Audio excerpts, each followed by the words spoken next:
Good evening, fight fans. This is a Radulich and Broadcasting Network premier special podcast, a super podcast, if you will. This is the long, strange trip through the history of heavyweight boxing. I'm Mark Radulich. I normally bring you the play-by-play on our alternative commentaries for boxing and UFC matches. Also the host of a number of the podcasts here, and some people call me the patriarch of the Radulich and Broadcasting family. What we're doing here is something a little fascinating, a little special.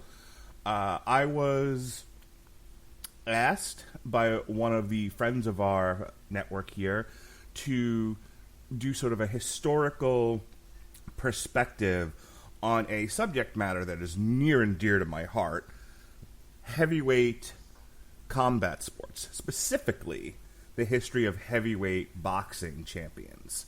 And I thought, well, I've never really done anything like that before here on the Radulich and Broadcasting Network. This seems like it would be fun and a challenge and something new, something we've really never done. We usually do straight reviews of things, but I thought, you know what? Let's get out of our comfort zone. Let's do something fun. And more than that, then I can hold it over Pat Mullin's head and make him do things and cover fights that he doesn't necessarily want to do, because I can hold this over his head. You say, I did your thing. You owe me one. So here he is, forever indebted to me, the punchy pugilist, my professor of combat sports. Ladies and gentlemen, Pat Mullin, how do you do, sir? I've done 2 Deontay Wilder fights. I'd say I've earned this already. Oh, I'm indebted to you? Is that how this works? I think so. All right, Pat. Pat, you did bring this to me. You said this was something that you would do, that you were somewhat passionate about. So just talk to me about it. When did this pop into your mind? What made you decide you wanted to spend some of your free time examining the late great history of championship heavyweight boxing? Well, as I already mentioned, you made me cover some Deontay Wilder fights. And, you know, the fact that there are people in this world who look at Deontay Wilder and recognize him as a heavyweight champion, that's kind of depressing because he sucks. You know, he throws a big right hand that is capable of knocking out anybody it lands on, except for apparently Tyson Fury. But he's not a good fighter in any sense of the word. He's not.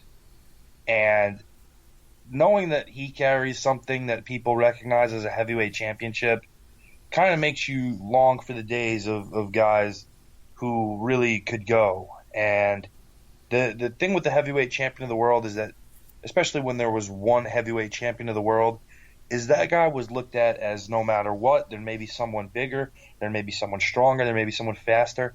That guy can take anybody on the planet at any given time. And that's the thing that I think is missing, at least in having guys like him as heavyweight champion. And so I thought it would be fun to go back and look at some of the guys from the past who carried this title, the good, the bad, and the ugly, and just kind of go through and see them. And, you know, I know you love your big boys, and we'll get to see some of them that you probably haven't seen much of if you have heard of them. I definitely am aware of some of these guys. How much of their fights I've actually watched remains to be seen. Of course, I'm aware of the big names, Muhammad Ali, formerly Cassius Clay, Joe Louis, Joe Frazier, George Foreman. I grew up in the age of Mike Tyson. I was a little kid when he was the Phenom, and he was knocking people out so fast that HBO had to fill the remaining airtime they had with a lot of nonsense because they didn't have anything. They expected the fight to go an hour, and it was over in 30 seconds. Tyson, when he was going through his initial run, and he was a superstar and a cultural icon, was one of probably I was like a teen idol for me. This is going to sound kind of funny for people, but like I didn't necessarily gravitate towards actors or musicians. I gravitated towards wrestlers and Mike Tyson. These are the people I looked up to and I wanted to be. Which might sound funny considering how life turned out. But, so when I was a little kid and I looked at, when I see stars, who am I looking for? It was the Ultimate Warrior, I know, and there was Mike Tyson. But aside from that, I was aware of his loss to Buster Douglas in Japan. I was aware of Evander Holyfield. I was aware of Tommy Morrison just because he was in Rocky V. So yeah, it's always kind of been there, sort of in my orbit. But what's fascinating about this for me is, for somebody who does love his big boys, and again, I already had sort of a fetish / fascination for big, bulky, muscular wrestlers, which bleeds into my enjoyment of heavyweight boxers, even though they're not nearly as bulky most of the time, is getting to see the evolution of the sport. And that's part of what we're doing here. So I'm going to pitch it back to you, Pat, and tell the people how we're going to break this down, because this is going to be episodic. And what are we talking about tonight? So tonight we're talking about kind of the origin of the gloved heavyweight championship of the world under the rules we've come to know as the Marquess of Queensberry rules, which evolved out of London prize ring rules, which were around during the Bare-Knuckle days. So we're going to talk about the first few heavyweight champions to hold that prestigious honor, and we're going to really spend more time on one particular guy because of the availability of footage than the others, but it'll be fun. We're going to talk about, kind of how it originated, the styles, where things went, and I think you guys will enjoy it. So let's get started. Just to sort of break things down and tell you where our tale begins, I'm going to pitch this out there, and then I'm going to toss the ball over to you to sort of lead this thing. So life begins for the lineal boxing champion, more or less, with John Sullivan defeating Dominic McCaffrey August 29th, 1885. He is recognized, at least according to the Wikipedia page, as the lineal heavyweight champion, John Sullivan is. And then we get to James Corbett, who is recognized as the lineal champion on September 7th, 1892.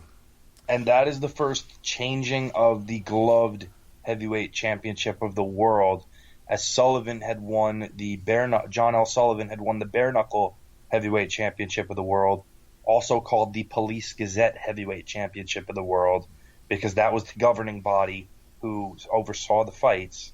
And Corbett and Sullivan had the first gloved title change in their fight.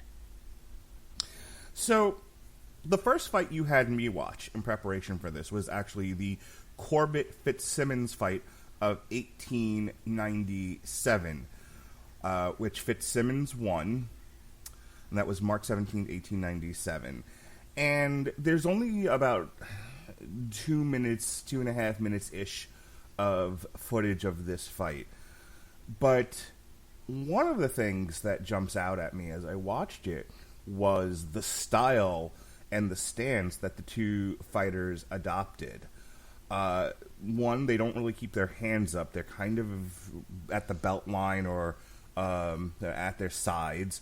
Also, they're doing kind of a leaning back stance. When you look at fighters today, at least the little bit that I've trained, it's always sort of make yourself thin, one foot forward, 1 foot back. These guys, and then, square, not square, but shift your shoulders one in front of the other, make yourself a thinner target. One of the things that I noticed was how both of these guys either stood straight up or was leaning back. So talk to me about the late 1800s early style of boxing that you can see in the Corbett Fitzsimmons fight. So going back, these were guys who had started in the Bare-Knuckle era. And the Bare-Knuckle era, there are people who romanticize it and talk about how great, and how tough these guys were. they fought 75 rounds in the pouring rain. Yeah, but they hardly threw 75 punches. Right. A lot of those fights were posturing, for lack of a better way, because it's not truly feinting, but feinting punches to try to get an opening. A lot of clinching and Greco-Roman style grappling, where they were allowed to grab each other above the waist and throw each other. There was some chicanery in terms of biting, short elbows and shoulders. It would be a very unappealing, almost MMA stand-up alone fight, as the only rules were you couldn't bite, you couldn't thumb in the eye, you couldn't strike below the waist, and you couldn't strike someone when they were on the ground. And putting someone on the ground, whether it was by a punch or a throw, that was the end of a round. So it wasn't a high activity level. Defense was not a priority. But Corbett is credited with inventing the style of not directly engaging in brawling and relying more on the jab, which is a punch he's credited with not necessarily inventing, but making popular, and using movement to stay away from somebody and make them chase him and follow him, which is largely how he beat Sullivan, who had been the heavyweight champion of the world for 10 years when they did fight, and ultimately Sullivan had grown into his own hype and became an alcoholic, grossly out of shape, had to hire William Muldoon, who was the heavyweight wrestling champion of the time, to help get him back into shape for that fight. And Corbett just made him work the whole fight to chase him. He got tired, and Corbett set up the knockout. Fitzsimmons had actually been the middleweight champion of the world prior to this fight and had moved up in weight and weighed in at a staggering 167 pounds to challenge for the heavyweight championship of the world. Because probably among the other things that stuck out to you about these guys is not only the style, but one, the fact that they almost wore sumo outfits, and two, that they are very small in comparison to what you think of when you think of a heavyweight. Yeah, they looked like they were leaner guys.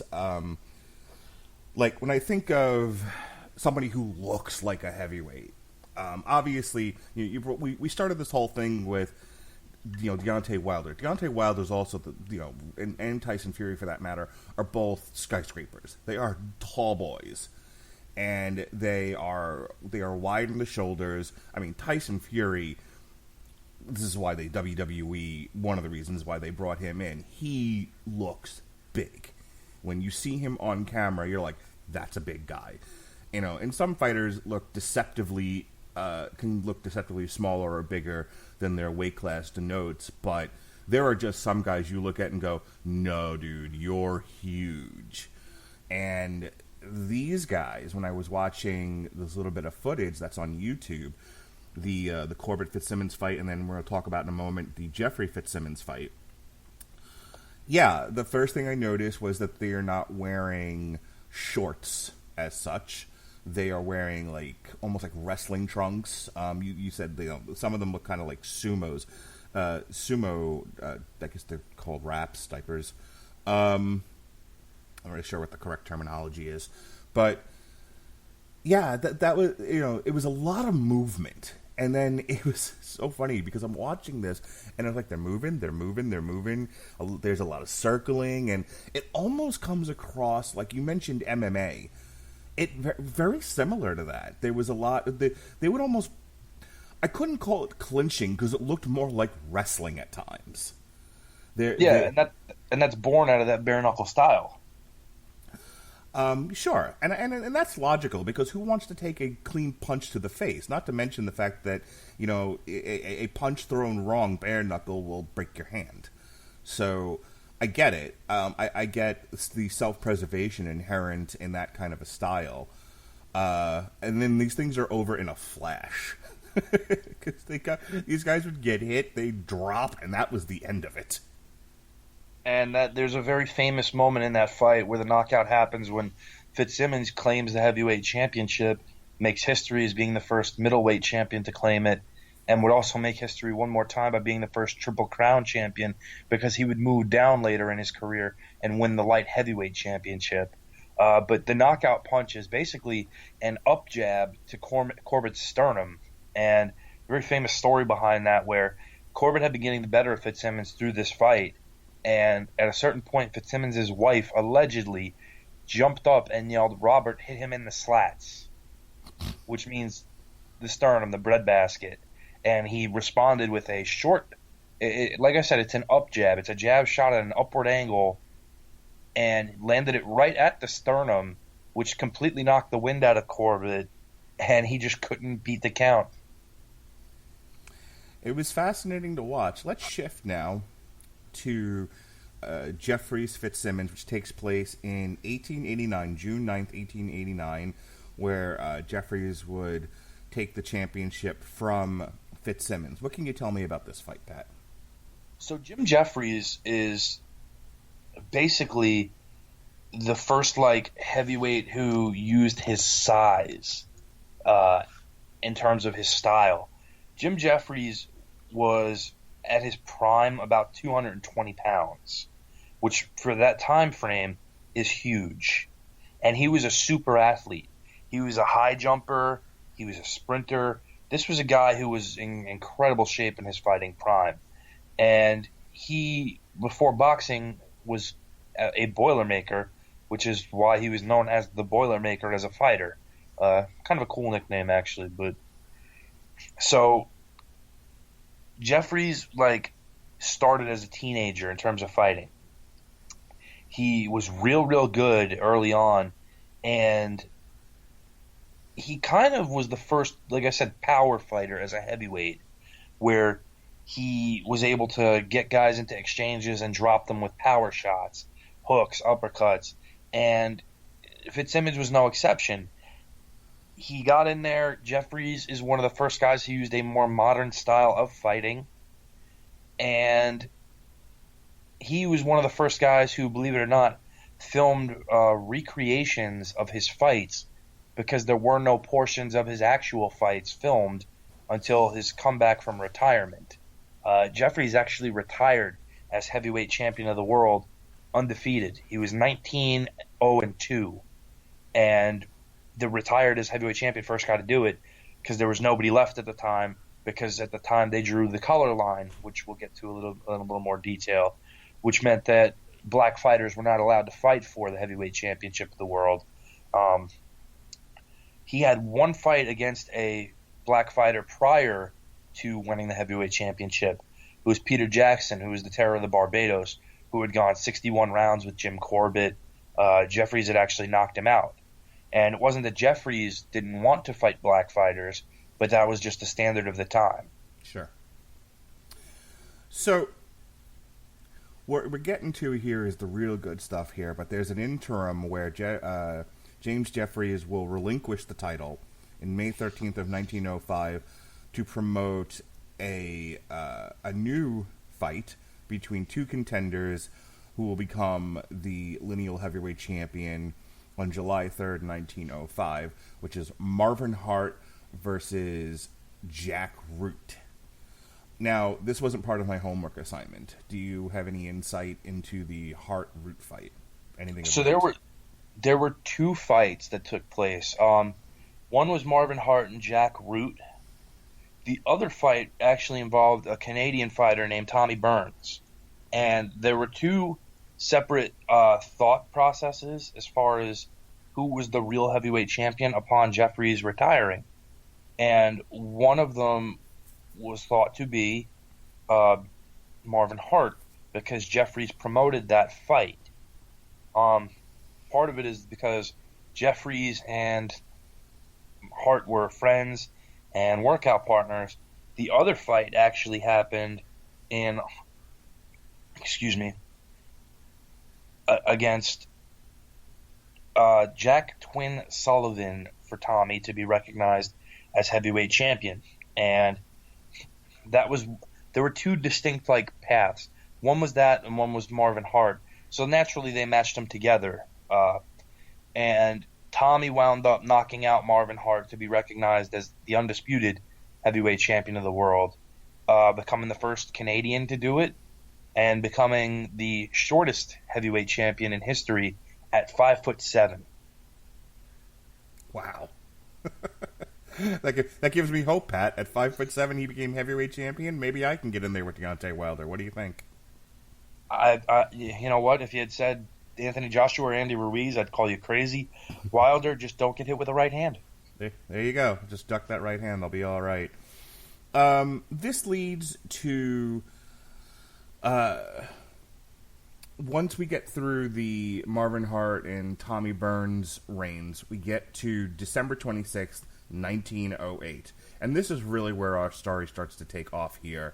This is the story of one of the great heavyweight fighters of all time, Jack Johnson. So tell us, going into this 1908 fight and the beginning of his really interesting and storied reign, what do we know about Jack Johnson? Jack Johnson is the Galveston Giant from Galveston, Texas. He had, like so many other black fighters, for a long time only been able to fight a majority of fighters who were black. They made them fight each other. And so they came up with what was often referred to as the colored or Negro heavyweight championship of the world to kind of satiate those guys, being that they couldn't fight for the actual lineal heavyweight championship of the world. So Johnson and another group of guys like Sam McVeigh, Sam Langford, young Peter Jackson, Joe Jeanette, these were very good, very tough fighters who fought each other like upwards of 10 times apiece because they couldn't fight anybody else. And the two guys at the head of that class were Johnson and Langford. And it's funny, too, because Johnson actually did not get the better of Langford, and that's why he got the opportunity to fight for the title, because they felt Langford was the bigger threat. And Johnson had fought some of the old white holdovers from the Bare-Knuckle era. He fought Joe Kowinski. He did eventually fight Marvin Hart, who actually did score a win over him, but it was disputed and thought to be a racially motivated decision. He fought Bob Fitzsimmons, who, of course, we just covered. So he was able to get in there with some of the white fighters of the era eventually, and then did become heavyweight champion. But in order to do it, he had to go all the way to Australia to fight for the title because they wouldn't let him do it in the United States. So he had to fight Tommy Burns in Australia. It was called a points decision, a newspaper decision, but they actually cut the camera off during the end of that fight, which I think you saw. Yes. Because they didn't want to film Burns being knocked out by a black fighter. And it's important to realize this is, the early 1900s, where I think on the verge of World War I at this point. Here in the United States, the Civil War may have ended, but the South shall rise again, they would say, for decades to come.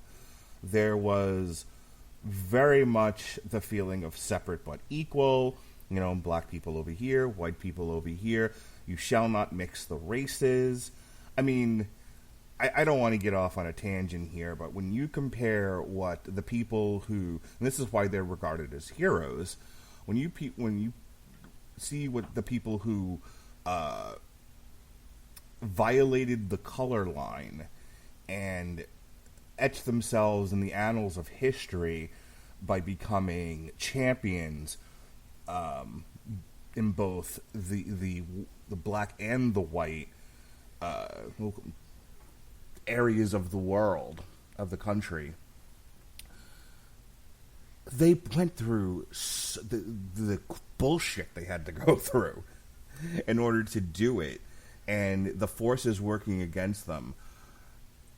It was quite the uphill struggle. I don't want to get too hyperbolic, but no. But let's talk about just this aspect of it. You're talking Sure. about a guy who's recognized as either the best or the second best heavyweight in the world, mm-hmm. who, in order to fight for that championship, had to go halfway around the world. Sure. And I think part of the issue, at some point in his career, he marries a white gal, which he doesn't go to prison for many years after the fact, but gets him in trouble with the law because of the twisting of its meaning and application. So you have the Mann Act, which is, essentially don't transport people across state lines. No, not people. Don't transport white women across state lines right. for immoral purposes. Right, this is out of he slavery. Flaunted. He flaunted it, as I'm sure I would have if I were him. Sure, and let's call it like it is. This is written for the purposes of stopping slavery, slave transportation, and applied to him because he married a white woman, which was looked upon poorly. Well, and before he married a white woman, he used to take white women all over the place. He did it out of spite, which is tremendous. That's amazing, and now this guy is my hero. So, yeah, when you can knock white people out and piss them off all in the same vein, people are going to work very, very hard against you, as hard as they can, and then you have to work that much harder to just keep your head above the water and maintain a level of success. I get the bitterness. They try to cut him down. Did they try. Yeah, I get the bitterness that some people carry with them because of that. I really do. I think it goes overboard at times, but it comes from it comes from a very real place. But getting back to the boxing aspect of this, in his first year as champion, so he beats Tommy Burns in Sydney, Australia. He wins the Lineal Heavyweight Championship. Skipping the exhibition fight, he goes to a draw with Jack O'Brien in May of the following year in Philadelphia. He then goes to a decision win against Tony Ross in June. Al Kaufman, another decision in September of 1909. The following month, he KOs Stanley Ketchel. So let's talk about the Stanley Ketchel fight. Okay. Stanley Ketchel at the time is the middleweight champion of the world, the Michigan Assassin, one of the greatest middleweights of all time. He generally always lands in somebody's top 5. White America is not happy with Jack Johnson at this point in time, so they want to do anything they can to try to get rid of him. So the Michigan Assassin has been knocking guys out left and right as a middleweight. They think, well, maybe we could work something out here. So under the pretense of an exhibition where Johnson is to carry Ketchel to a decision loss, allegedly Ketchel starts thinking to himself that, this Johnson is not that good. I really think I could get him. I'm tired of this. I'm going to go for it. And so, as you saw in the clips that they showed, Ketchel throws a right hand and drops Johnson during this exhibition. And people get so excited and hyped because this has been just kind of a slow-paced, easy go-through-the-motions fight that they're like, oh, my God, he dropped. And not only did he drop Johnson, he dropped that guy for the largely white crowd. And they're excited because they think something's going to happen. Johnson gets very angry, feels he's been double-crossed. And when Ketchel rushes in, Johnson catches him with a right hand of his own and knocks him completely unconscious. And you see Johnson stand over him and kind of dust his glove with the thumb of his other glove. He dislodged embedded teeth out of his glove. I'm guessing this was the time before mouth guards. Yes, it was. He dislodged embedded teeth out of his glove that belonged to Ketchel because he hit him so hard that Ketchel's teeth were caught in his glove. Oof. It's a bad night at the office. Now, I want to talk a little bit about the structure of these fights, which, by the way, just to give you an idea, because now, the modern fighter maybe fights 2-3 times a year if you're lucky. In MMA 4, you can kind of consider it a psycho. No, I haven't seen a boxer yet fight 4 times in a single year that I'm aware of. But 1909 is an interesting year for our heavyweight hero, Jack Johnson. So he fights an exhibition with McLaughlin in March. May, this is now 2 months later, Jack O'Brien.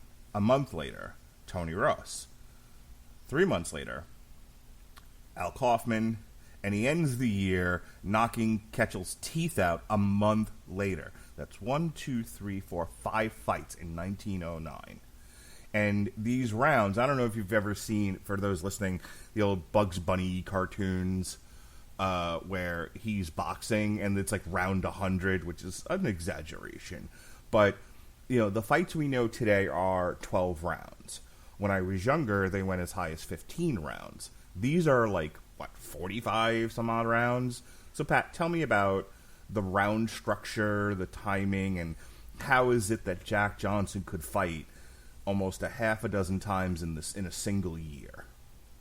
So, in this era, there was no set amount of rounds for a particular fight as mandated by a sanctioning body. Whereas, you grew up at the tail end of the 15-round era into the 12-round era, as those were the caps on rounds, or they had to take that many rounds to have a fight. That doesn't really get established as far as a true round limit until the 1930s. Prior to that, again, as you mentioned, fights could be scheduled up to 50 rounds, sometimes more, sometimes less. And we'll see later on, there are going to be heavyweight championship fights that are scheduled for 10 rounds.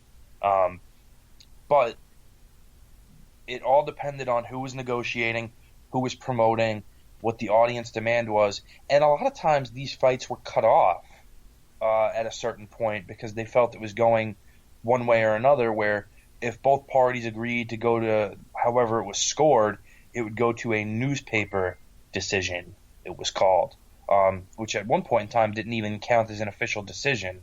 It wouldn't count against your record or for your record, but they would score it that way.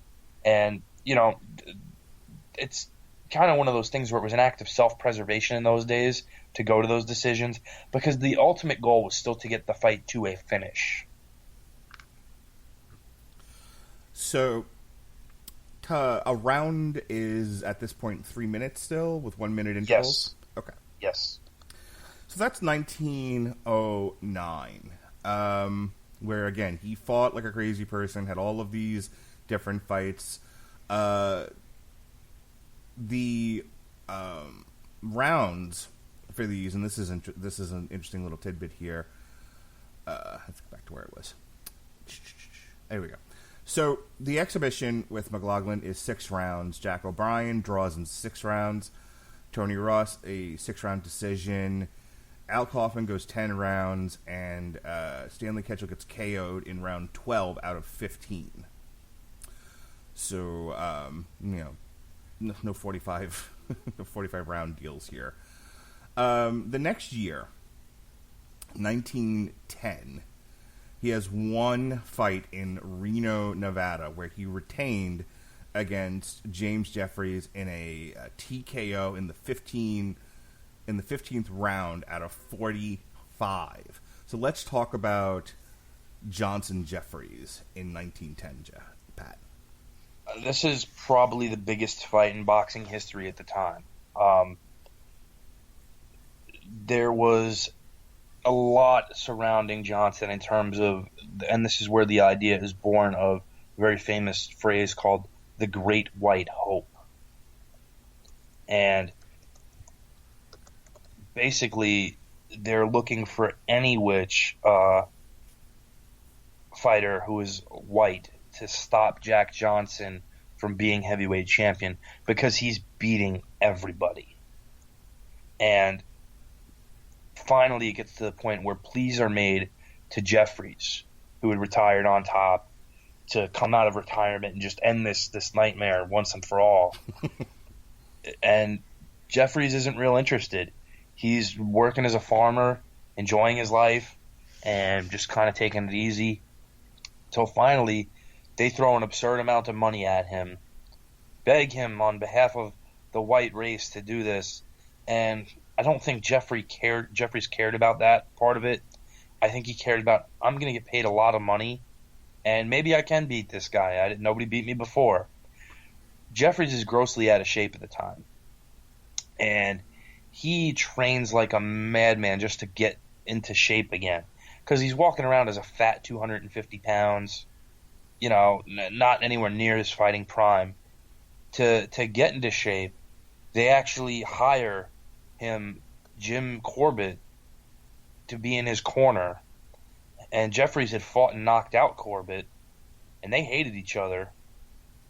But they have him do it, and it just turns into this, for lack of a better word, circus around this fight. And they promoted on the 4th of July. It's the only fight for Jack Johnson in this year because of all the hoopla around it. And during this fight, Corbett is actually yelling at Johnson, because we talked about style evolution. And I think Johnson is the first guy that you probably saw that we look at here who fights in a more modern style. Absolutely. A lot of the innovation is from him and the great black fighters of that era that we mentioned, Sam Langford, Sam McVeigh, Joe Jeanette.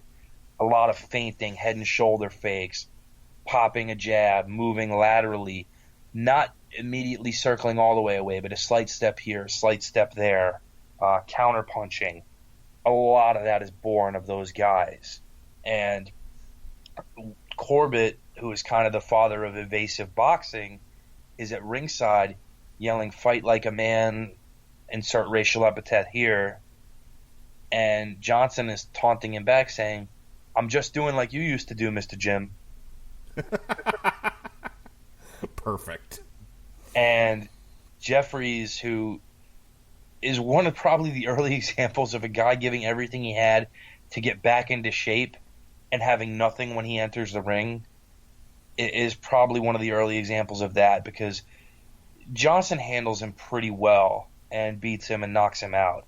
And at that point, the hearts of racist white America just sink, because they figured if anybody's going to save them, it's going to be the Boilermaker, the guy who'd never been bested, and he just is given a beating. So he does. Now, it's the only fight of that year, and then there's a 2-year hiatus. In fact, he doesn't fight. He fights 2 years to the day, 2 years later in 1912 in Las Vegas, New Mexico, not to be confused with Las Vegas, Nevada, against Jim Flynn. Why the 2-year layoff? A lot of it has to do with, one, a lack of worthy opposition, and Johnson is not allowed to defend the heavyweight championship against any other black fighters, with one exception. They were going to schedule a fight outside of the U.S. with Sam Langford. Johnson's response to the idea of fighting Sam Langford was, "No, I'm too pretty to fight Sam Langford."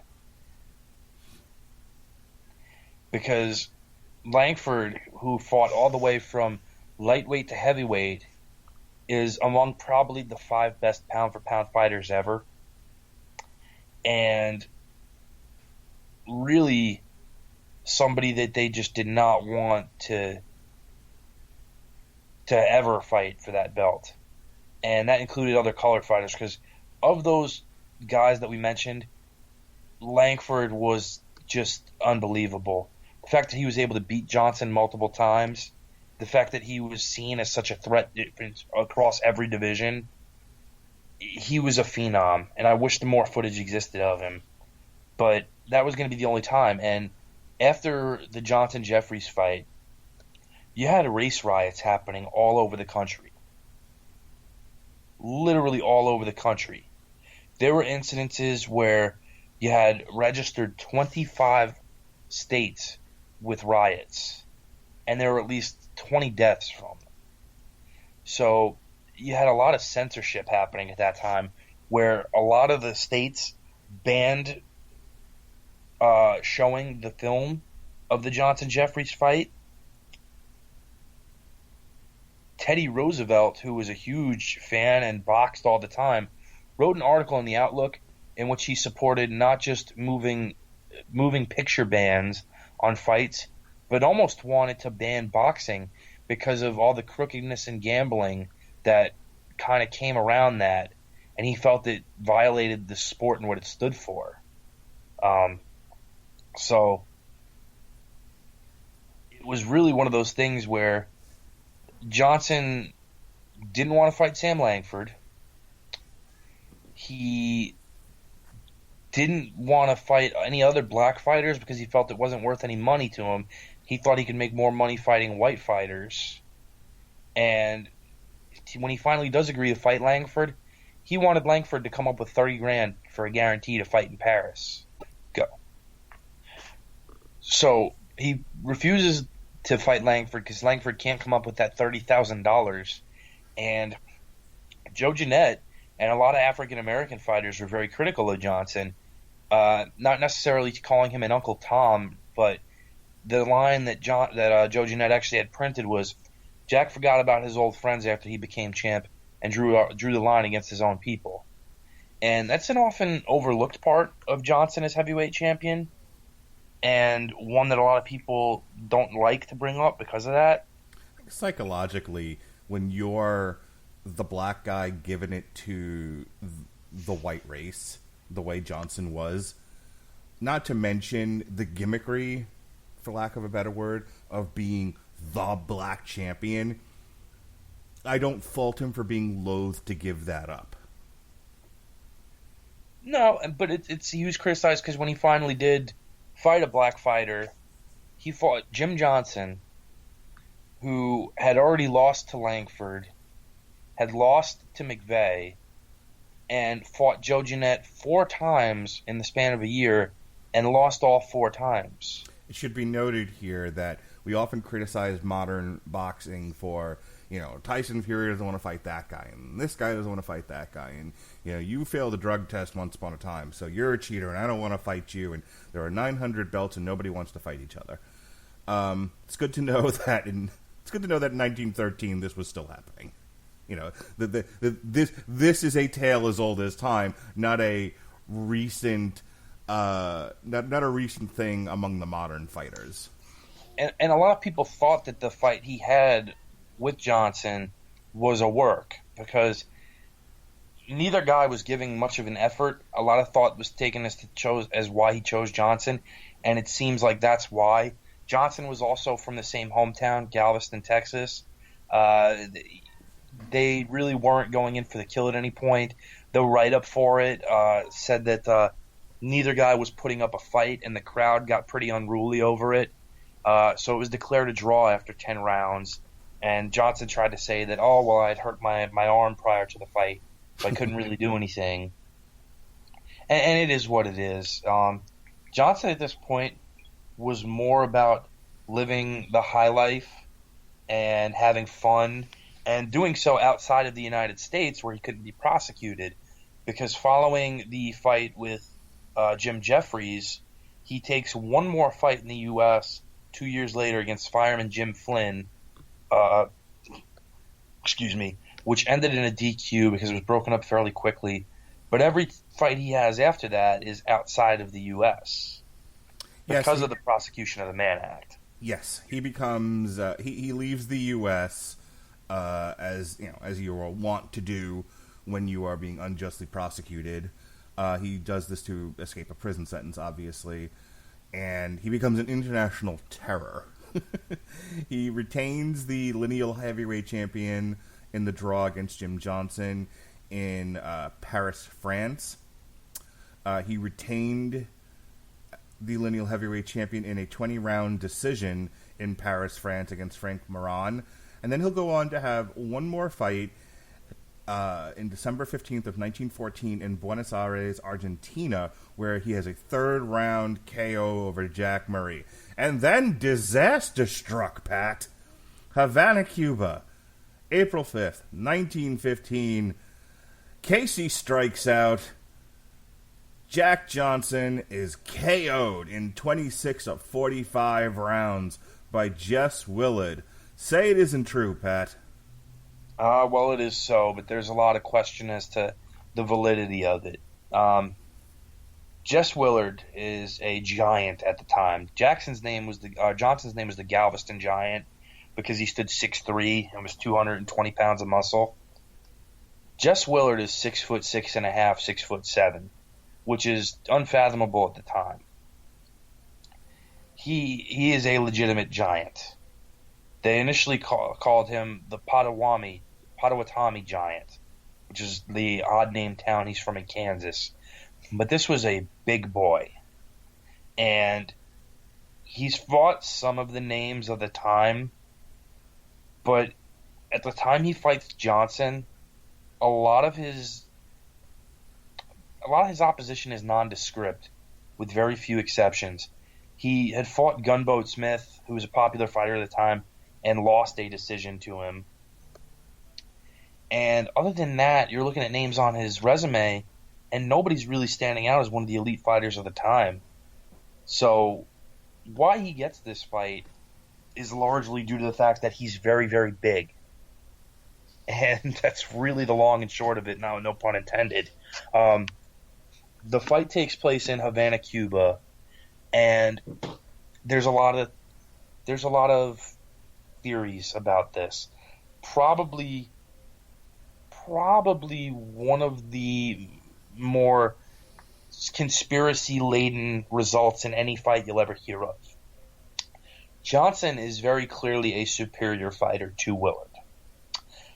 They're fighting outdoors in the summer in Havana, Cuba. Not exactly the easiest place to do that. There's this thing called heat stroke and dehydration that can happen very easily. Johnson is not in tip-top shape at the time. And he's fighting a guy who is, regardless of talent level, 6'6", 6'7", very big and very strong. They're into the 26th round. At a certain point, Willard lands a right hand, and Johnson goes down and is counted out. While on the ground, Johnson's glove is over his face, which he claimed, and people pointed out before he claimed, that they felt he was shielding his eyes from the sun.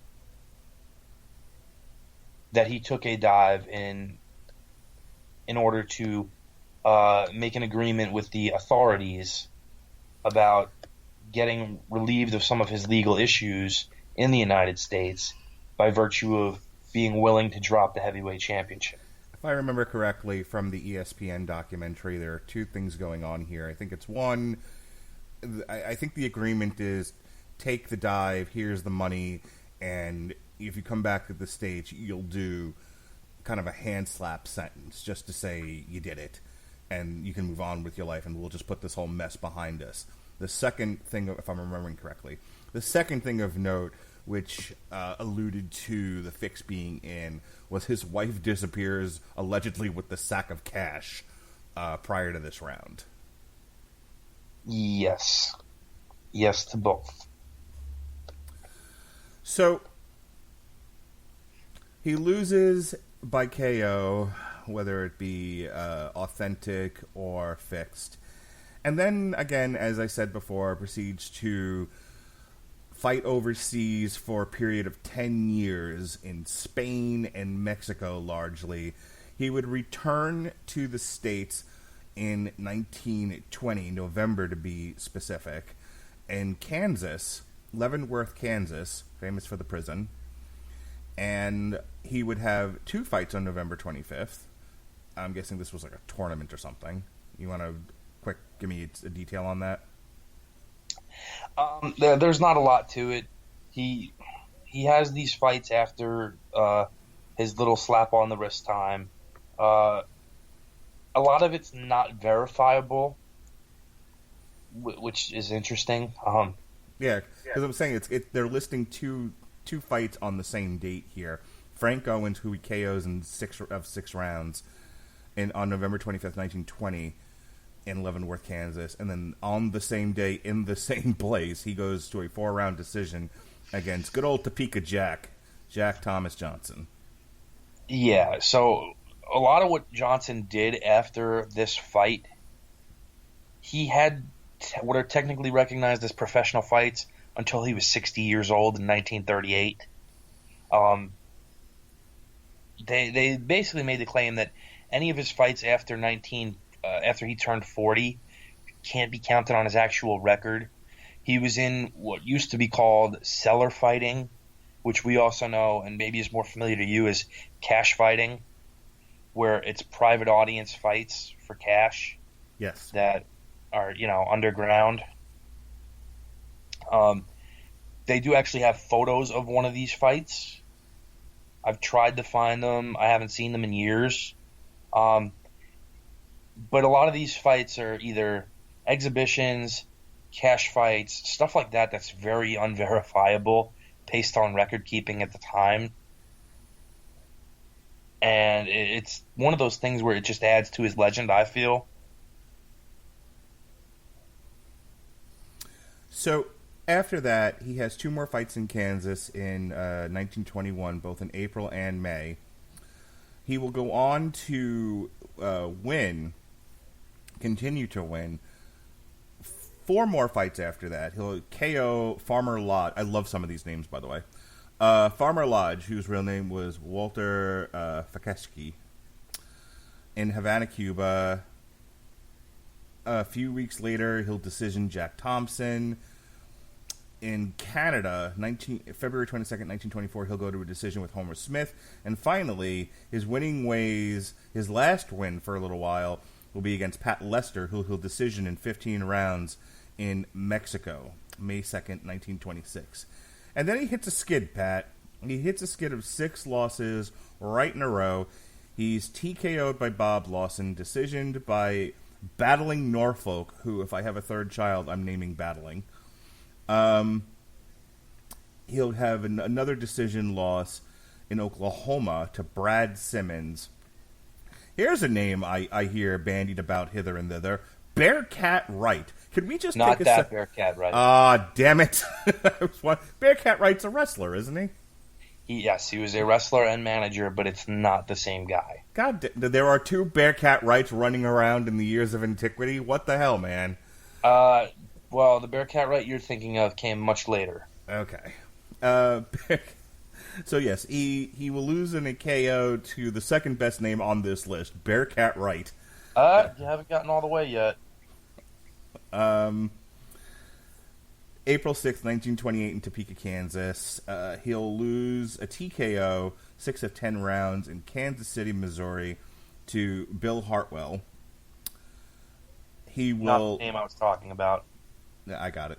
He'll get a decision in 1930, lose a decision in 1931, and then be KO'd in the second round against... sorry, I take that back. He will lose a decision to Brad Simmons, and then they'll have a rematch where he'll return to his winning ways. He KOs Brad Simmons in round 2. And for a lot of people, that's the last verifiable fight that he officially had, even though, on record, there are fights that go till 1938. However, he did make one verifiable fight that's not on the record you looked at. He fought a guy making his debut by the name of Roughhouse Wilson. Perfect. And I feel if you're going to name Battling, his middle name should be Roughhouse. Yes, Battling Roughhouse Radulich. I'm going to go wake my wife up and tell her right now, you stay right here. As a matter of fact, let's finish the podcast, then I'll tell her. As far as this list goes, as I said, he will defeat Brad Simmons by KO in 1931. He'll KO Dick Anderson in round 3 in 1932. And then his last official fight on this list, not an exhibition, he will lose to Walter Price by KO in 1938 in Boston, Massachusetts. What Jack Johnson brought to the world of boxing cannot be denied, Pat. Let's sum this up for the people. Let's tell them what is the lasting legacy, other than the largely racial stuff, which is obviously important. Kind of the Jackie Robinson of boxing. I would tell you, let's talk about in terms of the modern fighter, the modern boxing fight. What is Jack Johnson's boxing legacy? I think he, in terms of the heavyweight division, is responsible for a lot of what you'll see later on from guys like Muhammad Ali, just stylistically. Again, we talked about it a little bit earlier. but he is very much a virtuoso compared to the very straightforward, come ahead style of the time. Johnson, again, the footwork, the athletic ability, the thought process behind what he's doing with his jab, with his feints, with his movement, with his combinations of punches, really, really is one of the innovators of the modern style. And I think in terms of what he did in the ring, that is probably his biggest contribution to what we'll see happen. Because again, when you have Ali citing you as one of the inspirations for what he did, Ali said his two biggest inspirations were Sugar Ray Robinson and Jack Johnson. And of course, Ali's personality and the character he portrayed, there's a lot of Johnson in there. But I think stylistically, he tried to do things he saw Johnson do and improve upon them for the time he was fighting in. And I think a lot of guys tried to carry that same stylistically with them. We'll see guys like Joe Walcott, Ezra Charles. They do a lot of the things that Johnson started doing. Here's something of note. If you're interested in a cinematic version of this, I was just reading this as you were talking on Wikipedia. Where'd it go? Johnson's story is the basis of the play and the subsequent 1970 movie The Great White Hope, starring James Earl Jones as Johnson, known as Jack Jefferson in the movie, and Jane Alexander is his love interest. Both Jones and Alexander were nominated for Oscars. This apparently was once on a Netflix DVD, but I was just looking. I can't see where it's streaming anywhere, which is sort of frustrating. But if you're in, I'm shocked you never saw this. Yeah, no, I mean, a lot of this I'm just kind of learning for the first time, so I'm interested now. I got to see where I can find this movie at. But if you're in for a laugh, you could also check out The Great White Hype, which is hilarious, by the way. It's also the most accurate boxing movie ever made. The Great White Hype? Yes. Yeah, it's one of my favorites. All right, Pat. This is Chapter 1 of the long, strange trip through heavyweight boxing history. Chapter 2. Patrick Dempsey? No, that would be when we discuss Can't Buy Me Love. Jack Dempsey. There you go. I was just messing with you. Bang, bang. Chapter 2, Jack Dempsey, right? Yes, indeed. We will look at the career of the Manasseh Mauler, at one point in time, the biggest sporting hero of the 1920s, even more so than a guy named George Herman Ruth. A lot of things that go on in the Dempsey era, innovations, rule changes. Dempsey himself is a fascinating study. All right. So we'll get that on the calendar, and we'll bring it to you as soon as we can. The hope is to do these every other week, once a month or so, between his busy schedule and my busy schedule. So Chapter 2, look for it soon. Jack Dempsey in the long, strange trip through heavyweight boxing. Pat, you and I and Robert Winfrey just did, speaking of long, strange trips, we got ourselves in trouble with this. I don't know if you know that. But we caught some flack for saying Luis Ortiz took a dive in the 7th round against Deontay Wilder. Oh, yeah? Who did we catch flack from? We caught flack from Twitter is what happened. So here's the thing. When a guy gets hit and he's capable of getting up and he doesn't want to, that means he's intentionally trying to lose. That's what taking a dive is. So my sort of defense, my Twitter defense of that was at the angle that we initially saw it at.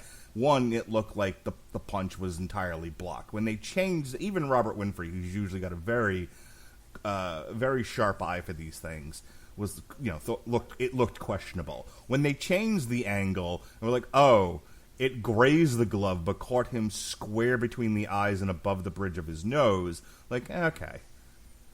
And then, of course, he looked cross-eyed. There's that shot of him floating around on Twitter now where he's on the ground looking cross-eyed. So, whatever. I'll own it, but I'm not going to sit here and throw myself on the tender mercies of Twitter over it. You know what I mean, Pat? Yeah, Twitter's full of morons anyway, so there's that.